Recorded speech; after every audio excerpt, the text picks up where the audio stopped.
جی بالکل، پاکستان بھر کی طرح ملتان میں بھی چیمبر آف کامرس میں جو تاجر برادری ہے انہوں نے ہڑتال کی کال دے دی. اس وقت ہمارے ساتھ صدر موجود ہے تاجر برادری کے، ان سے جانتے ہیں کہ اس ہڑتال کے بارے میں یہ کیا کہتے ہیں. سامنے دیکھیں جی، جیسے میں نے پہلے عرض کیا، جو حکومت نے سیکشن 21(s), سیکشن 37، ای انوائسنگ، ای بلٹی جیسے جو مشکل لاز پاس کیے ہیں فائنینس ایکٹ کے ذریعے، ہم اس کو بالکل ریجیکٹ کرتے ہیں، اور جب تک حکومت ان قوانین کو واپس نہیں لیتی تب تک ہم اس کی جو ہے مکمل طور پہ جو ہے اس کی ریجیکشن کریں گے. سر، آپ لوگوں کے اتنے جب مطالبات ہوتے ہیں تو حکومت شامل کیوں نہیں کرتی ساتھ؟ یہ ہمیں نہیں سمجھ آ رہی. حکومت کا جو دل کرتا ہے وہ فیصلہ کر دیتی ہے بغیر سٹیک ہولڈرز کو آن بورڈ لیے بغیر، اور یہ نہیں سمجھتے کہ جو ہے آن گراؤنڈ جو ریالٹی ہے وہ کیا ہے. یہ سمجھتے ہیں کہ جو پیپر پہ اور تھیوریٹیکلی چیز ہے وہ جو ہے پریکٹیکلٹی میں بھی کنورٹ کی جا سکتی ہے. پہلے ان کو جو ہے جو اصلیت ہے اور جو ریئل معاملات ہیں ان کی طرف پہلے توجہ دینی چاہیے، اس سے اپنے آپ کو جو ہے سمجھنا چاہیے ان باتوں کو، اس کے بعد اس طرح کے ٹیکسیشن کے معاملات لے کر آنے.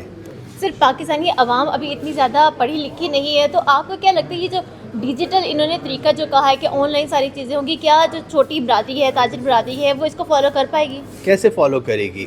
ادھر سے تو بہت سے ایسے تاجر ہیں، بہت سے ایسے دکاندار ہیں جن کے پاس تو شاید جو ہے اپنا کمپیوٹر ہو بھی نہ. تو آپ کیسے ایکسپیکٹ کر سکتے ہیں کہ جب ایک آئی ٹی انفراسٹرکچر نہیں ہے، جب آئی ٹی کی جو ہے آئی ٹی لٹریٹ نہیں ہے لوگ، تو وہ کیسے ایک دم جو ہے ان چیزوں کو امپلیمنٹ کر پائیں گے؟ پہلے تو آپ پورے ملک میں وہ انفراسٹرکچر کریٹ کرنے کے لیے جو ہے انسینٹیوائز کریں لوگ. جب وہ ہو جائے اس کے بعد ضرور اس طرح کے معاملات کی طرف جائیں. سر، اگر یہ مطالبات نہیں مانے جائیں گے تو پھر چھوٹی جو تاجر برادری ہے اور جو بڑے تاجران برادر ہیں تو ان میں کیا نقصانات ہوں گے، کیا فرق آئے گا؟ دیکھیں جی، بہت سے نقصانات ہوں گے. سیکشن 37 کی وجہ سے ایک جو فیئر، پینک، ڈر، خوف کا سما کریٹ ہو گیا ہے، اس میں جو ہے مزید پاکستان میں انویسٹمنٹ نہیں آئے گی، اور ایون جو پاکستان میں لوگ کاروبار کر رہے ہیں وہ ادھر سے جو ہے جانا شروع ہو جائیں گے.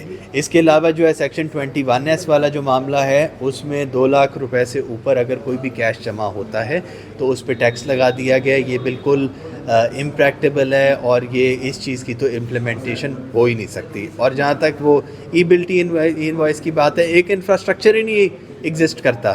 جب لوگ جو ہے آئی ٹی لٹریٹ نہیں ہیں تو کیسے اس طریقے کی چیزیں آپ جو ہے امپلیمنٹ کر پائیں گے؟ سر، عام عوام پہ کیا فرق پڑے گا اس سے؟ دیکھیں، عام عوام جو ہے پوری جو ہے جو آپ کی کوئی بھی معیشت ہوتی ہے تو ہر عام آدمی اس کے ساتھ کنیکٹڈ ہوتا ہے کسی نہ کسی طریقے سے.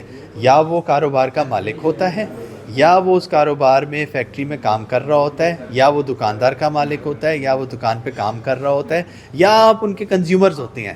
تو یہ ایک پوری چین ہے. جب چین ڈسٹرب ہوگی تو سارے افیکٹ ہوں گے. سر، اگر مطالبات پورے نہیں ہوتے پھر کیا آپ کا لاہ عمل ہوگا؟ ابھی تو ہم نے یہ 19 جولائی کی ہڑتال کی کال دی ہے. ہم امید رکھتے ہیں کہ حکومت کو سمجھ آئے گی اور یہ ہمارے جو مطالبات ہیں ان پہ نظر ثانی کرے گی. صحیح. جی بالکل، ان کا کہنا تھا کہ جب تک ہمارے مطالبات پورے نہیں ہوں گے، ہماری جتنی بھی ڈیمانڈز ہیں وہ پوری نہیں ہوگی، احتجاج جو ہے وہ جاری رہے گا. جی.